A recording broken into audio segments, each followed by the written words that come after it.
Sa 1 Corinthians 15:58. Ang sabi rito, kaya nga, mga minamahal kong kapatid, magpakatatag kayo at huwag matinan. Maging masipag kayo lagi sa paglilingkod sa Panginoon. Dahil alam ninyong hindi masasayang ang inyong pagpapagal para sa Kanya. Nakikiusap, no? Sino ba ang sumulat ng 1 Corinthians? Si Pablo. Address ito sa atin. Ginamit ito noong unang panahon, pero napapanahon pa rin ngayon. Ano? Sabi niya, kaya nga minamahal kong kapatid, magpakatatag kayo. Kailangan natin magpakatatag. Huwag tayong matinag. Paano tayo magpakatatag at hindi tayo matitinag kung wala tayong laman? Naalala niyo yung laging sinasabi ni Pastor Vicky? Na yung lata, pag walang laman, konting tapik mo lang, matutumba na. Konting hangin lang, matutumba na. Ganon din tayo.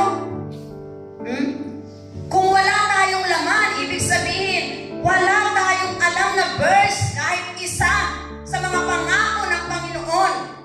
Anong mangyayari sa atin? Konting bagyo lang ng buhay. Lupay-pay na tayo. Sana hindi. So, anong gagawin natin? Kailangan, para hindi tayo matinag, may laman tayo. May mga verses tayong panlaban. Kasi ang ating kalaban is like a roaring lion. Umaaligid sa atin habang tayo ay very active sa pagsiserve ng Panginoon. So, dapat maging aware tayo doon. Kailangan marami tayong verses na panglaban. Like kung sinasabi, Satan, you were defeated 2,000 years ago. Wala kang karapatan sa akin. Lagi ko yung sinasabi. Kasi alam ko na habang tayo ay very active sa gawain ng Panginoon, tayo ay kanyang ina-attack. So, dapat meron tayong panlaban. At ito, sinabi nga rito, magpakatatag kayo at huwag matinag. Ano man ang mangyari, kasi alam natin na meron tayong Diyos na buhay. Ang pinagsisilbihang nating Diyos ay buhay. Huwag tayong matakot. Ano man ang mangyari. Magpakatatag kayo at huwag matinag. Maging masipag kayo palagi sa paglilingkod ng Panginoon. Maraming paraan kung paano tayo maglingkod sa Panginoon. Dahil alam ninyong hindi masasayang ang inyong pagpapagal para sa Kanya. Hindi po sayang ang ating paglilingkod. Anong sabi sa James 5:7? Kaya nga mga kapatid, magtiyaga kayo hanggang sa pagdating ng Panginoon. Matagal na. Bago pa lang ako noon, 1989, naririnig ko na ito. Darating ng Panginoon. Darating ng Panginoon. Kaya nga mga kapatid, magtiyaga kayo hanggang sa pagdating ng Panginoon. Tingnan ninyo ang magsasaka. Buong tiyaga niyang hinihintay ang mahalagang ani ng kanyang bukirin at inaabangan ang pagdating ng tag-ulan. Kung yung mga magsasaka, matyaga nilang hinihintay, nitong nakaraang bagyo, nasira ang ani nila, sila talaga ay matatag. Nasira yung ani nila, yung mga pananim nila, pero nandyan pa rin sila, nagtsatsaga. Kasi kung walang magsasaka, wala na tayong kakainin. Kaya sila din ay backbone of the country. Tama ba yun? Buong tiyaga niyang hinihintay ang mahalagang ani ng kanyang bukirin at inaabangan ang pagdating ng tag-ulan. Kasi kailangan din ang ulan di ba? Kailangan ang good soil, kailangan ang ulan, tubig, kailangan ang sunlight para magiging maganda yung ani ng ating magsasaka. Hindi pwedeng puro ulan, masisira, hindi pwedeng puro araw. At good soil din so kailangan talaga yung tatlong yun para sa masaganang ani. Pero tingnan naman natin ang karakteristik ng magsasaka. Nabagyo na sila, yan, matatag pa rin sila. Although talagang masakit sa loob nila. Sino ba ang mga farmers dito?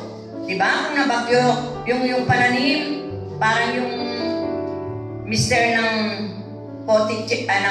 cottager ko, full-time farmer na siya ngayon, pero big-time farmer, retired fireman.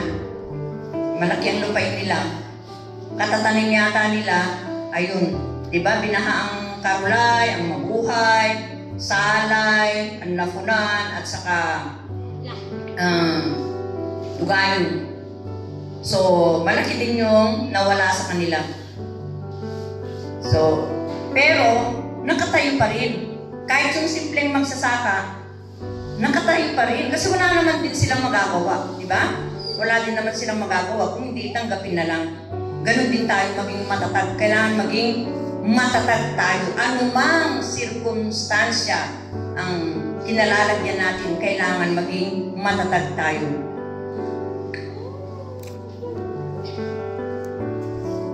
Kung sa verse 8 ituloy natin, sabi nga, dapat din kayong magtiyaga. Tibayan ninyo yung loob sapagkat nalalapit na ang pagdating ng Panginoon. Naulit. Nalalapit na. Malapit na nga. Nandyan na lahat ang sinabi sa Matthew 24. Okay. So, makikita natin na kailangan talaga natin magpakatatag. Pero, kung minsan tayo ay nanghihina. Dumarating sa buhay natin na tayo ay nanghihina.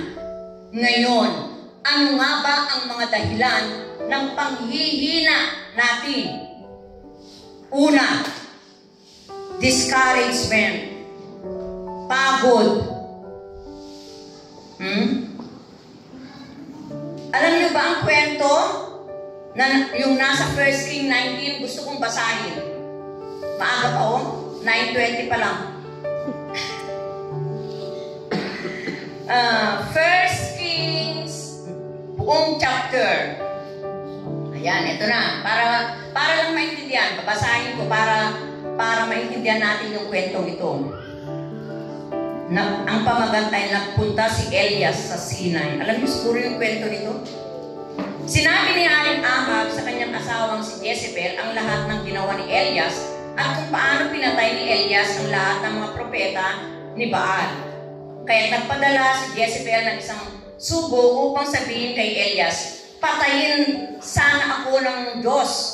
Hindi ko gagawin sa iyo sa ganito ring oras ang ginawa mo sa mga propeta. Verse 3, natakot si Elias na mamatay, kaya umalis siya at nagpunta sa Beersheba, sa lupain ng Juda, kasama ang kanyang utusan. Iniwan niya roon ang kanyang utusan at mag-isang pumunta sa ilang. Pagkatapos ng maghapong paglalakad, ay naupo siya sa lilim ng isang puno at nanalangin ng ganito. Yahweh, tingnan ninyo Yahweh, ponin niyo ako. Ako po'y hirap na. Mabuti pa pong mamatay na ako. Pagkatapos nahiga siya at nakatulog. Ngunit dumating ang isang anghel. Kinalapit siya nito at ang sabi, gising na at kumain ka. 6, nang siya'y lumingon, nakita niya sa may ulunan ang isang tinapay na niluto sa ibabaw ng mainit na bato at tubig sa isang lalagyan. Kumain nga siya at uminom. Pagkatapos ay nahiga muli. 7. Ngunit bumalik ang anghel ni Yahweh. Ginising siya muli at sinabi, bumangon ka at kumain. Napakahaba pa ng lalakarin mo. Kumain nga siya muli at uminom. At ang pagkain iyo'y nagbigay sa kanya ng sapat na lakas upang maglakbay ng 40 araw at 40 gabi hanggang sa Sinai, ang bundok ng Diyos. Okay, sumunod, verse 9, ito na, ang kinausap ni Yahweh si Elias. Pumasok siya sa isang yungib at doon nagpalipas ng gabi. Walang ano-ano'y nagsalita sa kanya si Yahweh. Anong ginagawa mo rito, Elias? 10, sumagot si Elias, Yahweh, Diyos na makapangyarihan sa lahat, ikaw lang po ang pinaglingkuran ko sa tanang buhay ko. Subalit sinira po ng bayang Israel ang kanilang kasunduan sa inyo. Winasak nila ang inyong mga altar at pinatay ang iyong mga propeta. At ako na lamang ang natitira at pinaghahanap nila ko upang patayin din. 11. Ganito ang sagot sa kanya. Lumabas ka at tumayo sa ibabaw ng bundok sa harapan ko. Pagkasabi nito, dumaan si Yahweh at umihip ang napakalakas na hangin. Sumabog ang bundok at nagkadurog-durog ang mga bato sa lakas ng hangin, ngunit wala sa hangin si Yahweh. Nang tumigil ang hangin ay lumindol, ngunit wala sa lindol si Yahweh. 12. Pagkalipas ng lindol ay kumidlat, ngunit wala rin sa kidlat si Yahweh. Pagkalipas ng kidlat, narinig niya ang isang banayad na tinig. Lumabas si Elias, tinakpan ng balabal ang kanyang mukha at naghintay sa bunganga ng kuweba. Narinig niya ang isang tinig na nagsabi, Elias, anong ginagawa mo rito? 14, sumagot siya, Yahweh, Diyos na makapangyarihan sa lahat, ikaw lamang po ang pinaglingkuran ko sa tanang buhay ko. Subalit sinira po ng bayang Israel ang kanilang kasunduan sa iyo. Winasak nila ang iyong mga altar at pinatay ang iyong mga propeta. Ako na lamang ang natira at pinaghahanap nila ako upang patayin din.